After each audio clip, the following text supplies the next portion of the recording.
আপনার মনোযোগের জন্য একটা যুদ্ধ চলছে, আর আপনি হয়তো জানেনও না যে আপনি সেই যুদ্ধেরই একজন সৈনিক। আপনার প্রতিপক্ষ কোনো মানুষ নয়, বরং আপনার হাতে থাকা স্মার্টফোনের অ্যালগোরিদম। প্রতিটি লাইক, প্রতিটি নোটিফিকেশন আর প্রতিটি সোয়াইপ হলো তাদের এক একটি অস্ত্র, যা দিয়ে তারা আপনার সবচেয়ে মূল্যবান সম্পদ অর্থাৎ আপনার মনোযোগকে কেড়ে নিচ্ছে। এর ফলে আপনার মস্তিষ্ক ধীরে ধীরে হ্যাক হয়ে যাচ্ছে। কিন্তু আপনার একটু ইচ্ছাশক্তি থাকেই এই যুদ্ধ জেতা সম্ভব। আজ আমরা শিখব কিভাবে এই অদৃশ্য শত্রুর বিরুদ্ধে রুখে দাঁড়াতে হয় এবং নিজের ব্রেইনের নিয়ন্ত্রণ নিজের হাতে ফিরিয়ে আনতে হয়। এবং আমরা জানব কিভাবে আমাদের মস্তিষ্ককে ডিজিটাল পৃথিবী ধোঁকা দিচ্ছে এবং কিভাবে আমরা ডোপামিন ডিটক্সের মাধ্যমে এর থেকে মুক্তি পেতে পারি। আচ্ছা, আপনার কি কখনো এমন মনে হয়েছে যে কোনো কিছুতে মনোযোগ দিতে পারছেন না, বইয়ের একটা পাতাও শেষ করতে পারছেন না, অথবা সকালে উঠেই ঘন্টার পর ঘন্টা ফোনে স্ক্রল করে চলেছেন, কিন্তু দিন শেষে মনে হচ্ছে কিছুই করা হলো না?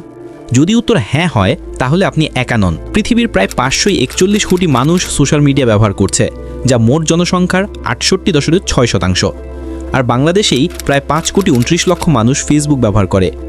এই ডিজিটাল পৃথিবীতে আমরা সবাই এক অদৃশ্য খাঁচায় বন্দী হয়ে পড়ছি, কিন্তু এই খাঁচার চাবি রয়েছে আপনারই হাতে। আমাদের মস্তিষ্ক প্রাকৃতিকভাবেই পুরস্কার বা আনন্দের জন্য কাজ করে। যখন আমরা কোনো মজার কাজ করি, যেমন সুস্বাদু খাবার খাই বা বন্ধুদের সাথে আড্ডা দিই, তখন আমাদের মস্তিষ্ক থেকে ডোপামিন নামক একটি হরমোন নিঃসৃত হয়।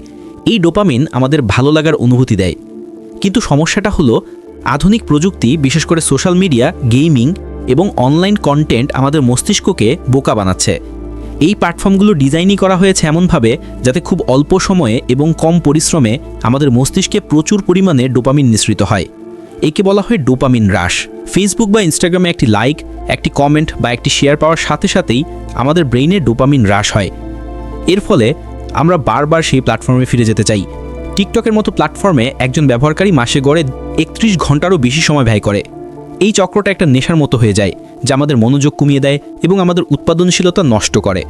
গবেষণায় দেখা গেছে মানুষের মনোযোগের সময়কাল 12 সেকেন্ড থেকে কমে মাত্র 8 সেকেন্ডে নেমে এসেছে। তাহলে এই সমাধান কি? সমাধান হলো ডোপামিন ডিটক্স।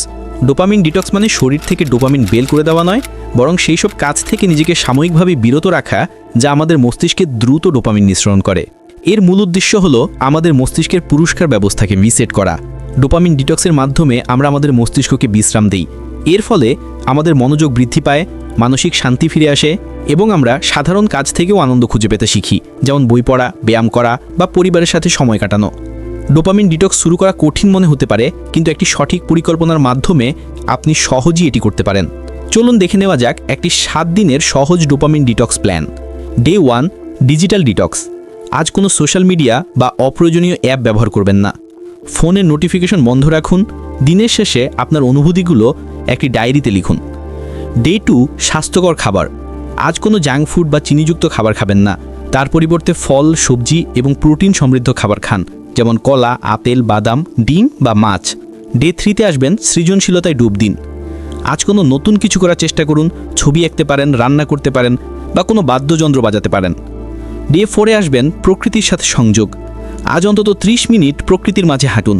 সবুজ গাছপালা এবং মুক্ত বাতাস আপনার মনকে শান্ত করবে। ডে 5এ আসবেন বই পড়ুন। আজ একটি বই পড়ুন যেটা আপনার ভালো লাগে।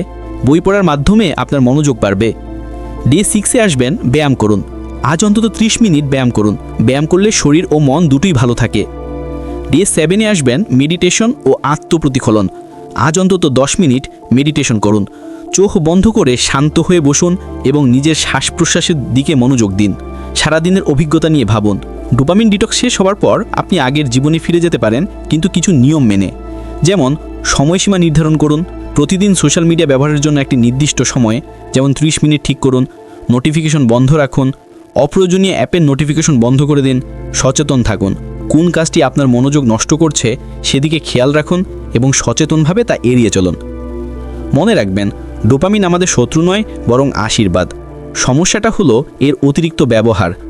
ডোপামিন ডিটক্সের মাধ্যমে আমরা আমাদের মস্তিষ্কের উপর নিয়ন্ত্রণ ফিরে পেতে পারি এবং একটি সুস্থ ও সুন্দর জীবনযাপন করতে পারি। আপনার জীবন আপনার নিয়ন্ত্রণে। আজই ডিসিশন নিন এবং ডিজিটাল খাঁচা থেকে নিজেকে মুক্ত করুন। ভিডিওটি ভালো লাগলে লাইক ও শেয়ার করতে ভুলবেন না। আর এমএসবি একাডেমি ইউটিউব চ্যানেলে নতুন হয়ে থাকে চ্যানেলটি সাবস্ক্রাইব করে দিবেন, এইরকম আরও নতুন ভিডিও সবার আগে পেতে। ধন্যবাদ।